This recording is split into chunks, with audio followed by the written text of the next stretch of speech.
तू बड़ी माशाअल्लाह है अब्दुल्ला तेरा जलवा सुभान अल्लाह कभी शबनम कभी शोला मैं मजनू तू है എടോ തന്നോട് പല പ്രാവശ്യം ഞാൻ പറഞ്ഞിട്ടില്ലേ ഈ കൊട്ടാരത്തിനകത്ത് വരുമ്പോ ചുണ്ടിന്റെ ഇടയ്ക്ക് ലഹരി വസ്തു വെച്ചോണ്ട് വരാൻ ഞാൻ പറഞ്ഞിട്ടില്ലേ?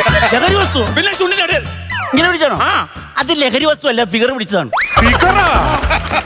മിസ്റ്റർ രവിവർമ്മ, ആ ഇനി ഞാൻ പറയാൻ പോകുന്ന കാര്യങ്ങൾ വളരെ ശ്രദ്ധാപൂർവം കേൾക്കണം. അവസാനം വരെ ഈ ടോൺ മെയിൻറ്റെയിൻ ചെയ്യാൻ പറ്റുമോ? പറ്റുമെന്ന് തോന്നണില്ല. എന്നാ പിന്നെ ടോണ് വിട്ടേരെ.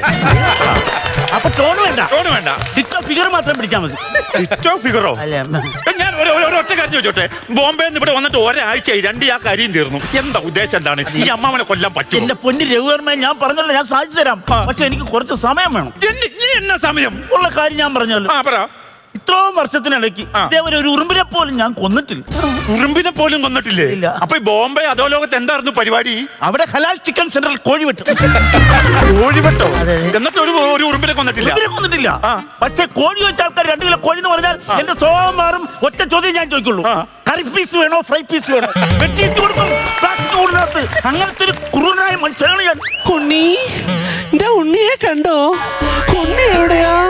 ഉണ്ണി, ഉണ്ണി. ഓ, ഈ ശാപം പിടിച്ച തമ്പുരാട്ടി ഇവിടെ ഉണ്ടല്ലേ? എല്ലാ സ്ഥലത്തും ഇത് കൂട്ടി തമ്പുരാട്ടിയാണ്. ചെറുപ്പത്തിലെ മകൻ ഒളിച്ചോടി പോയിട്ട് ആ ദുഃഖം താങ്ങാതെ ഇങ്ങനെ തളർന്നു കിടക്കുന്ന ഒരു മകനെയാ? ആ മകനെ നഷ്ടപ്പെട്ട തമ്പുരാട്ടി ഉണ്ണിനെ മകനെ വിളിക്കണല്ലേ ഉണ്ണി ഉണ്ണിന്ന്. ഉണ്ണീന്ന് വിളിച്ചാണോ? എന്നെ സംഭവം അറിയോ? തമ്പുരാട്ടിക്ക് രാവിലെ പുട്ടും മുട്ടയാണ് കഴിക്കാൻ വേണ്ടി കൊടുത്തത്. അപ്പൊ ഈ മുട്ടക്കകത്ത് ഉണ്ണി കുരുത്തം കെട്ട പിള്ളേർ എടുത്തോണ്ട് പോയി. ആ ഉണ്ണി ചോദിച്ച് തമ്പുരാട്ടി വിളിക്കണാണ്. തമ്പുരാട്ടി അടങ്ങിയിരിക്കുക, മുട്ട മേടിക്കാൻ ആള് പോയിരിക്കണു. ഇപ്പോഴും ഉണ്ണിയോടുള്ള താല്പര്യമുള്ള തമ്പുരാട്ടിമാരൊക്കെ ഉണ്ടല്ലേ? നിങ്ങൾ ആ ഉണ്ണിന്ന് വിട്ടിട്ട് ഈ അമ്മാവനെ കൊല്ലാൻ വേണ്ടിയല്ലേ നിങ്ങൾ വന്നത്? അതിന്റെ കേസിലിട്ട് വാ. ചെയ്യാം. ഞാനൊരു കാര്യം ചോദിക്കട്ടെ? ചോദിക്കേ. നമുക്ക് ഈ അമ്മാവനെ പിസ്റ്റൾ വെച്ച് കൊന്നാലോ? പിസ്ത വെച്ച് കൊല്ലുമല്ലോ, ഷെയ്ക്ക് അടിക്കുമല്ലേ? ഇതാണ് ഈ തോക്കിന്റെ രാസനാമമാണ് പിസ്റ്റൾ. പിസ്റ്റൾ വെച്ച് വേണ്ട, തോക്ക് വെച്ച് വേണ്ട. തോക്ക് വെച്ച് കൊന്നു കഴിഞ്ഞാൽ പെട്ടെന്ന് പിടിക്കും. നമ്മൾ കൂടെ അകത്തു പോകും. തോക്ക് വേണ്ട. വേറെ എന്നാ സംഭവം? വേറെ എന്ന് പറഞ്ഞാൽ ഞാൻ വേറെ സംഭവം പറയാം. ചോദിക്കേ. മലപ്പുറം കത്തി. എപ്പോഴായിരുന്നു സംഭവം? ഞാൻ 12 പറഞ്ഞ ഞാൻ ന്യൂസ് കണ്ടാണ്. അന്നേരം അതിനകത്തൊന്നും പറഞ്ഞില്ല. ആളപായം വല്ലോ ഉണ്ടോ? കെടുത്തിയോ? അത് പറ. കത്തി എന്താണ് പറയുന്നത്? നിങ്ങളല്ലേ പറഞ്ഞു മലപ്പുറം കത്തി?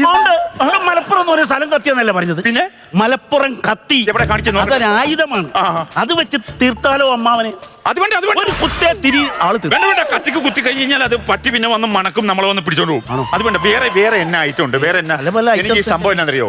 അമ്മാവനെ നിങ്ങൾ ക്രൂരമായിട്ട് നിങ്ങൾ കൊല്ലരുത്. അമ്മാവൻ എന്ന് പറഞ്ഞാൽ എനിക്ക് ജീവനാണ്. അതുകൊണ്ടാണോ അങ്ങനെ ജീവൻ ഇങ്ങനെ എടുക്കുന്നത്? അല്ല, അതല്ല. അമ്മാവൻ മരിച്ചു കഴിഞ്ഞാലാണല്ലോ ഈ സ്വത്ത് മുഴുവൻ എനിക്ക് കിട്ടുള്ളൂ. അങ്ങനെ എനിക്ക് സൂക്ഷിക്കണം. അതിന് വേണ്ടിയിട്ടാണ്. അപ്പൊ ഇപ്പൊ എന്താ ചെയ്യണ്ടേ? അമ്മാവനെ വേദനിപ്പിക്കാതെ കൊല്ലണം. സൈനൈഡ് കൊടുത്താലോ? സൈനൈഡ് വേണ്ട. സൈനൈഡ് ഉള്ളിൽ ചെന്ന് കഴിഞ്ഞാലേ പിന്നെ അത് പോസ്റ്റ്മോർട്ടം ചെയ്യുമ്പോഴൊക്കെ തെളിവുണ്ടാവും. അത് വേണ്ട. വേറെ എന്നാ ചെയ്യാൻ പറ്റും? ഈ തമ്പുരാൻ ആരെങ്കിലും അടിക്കുമോ?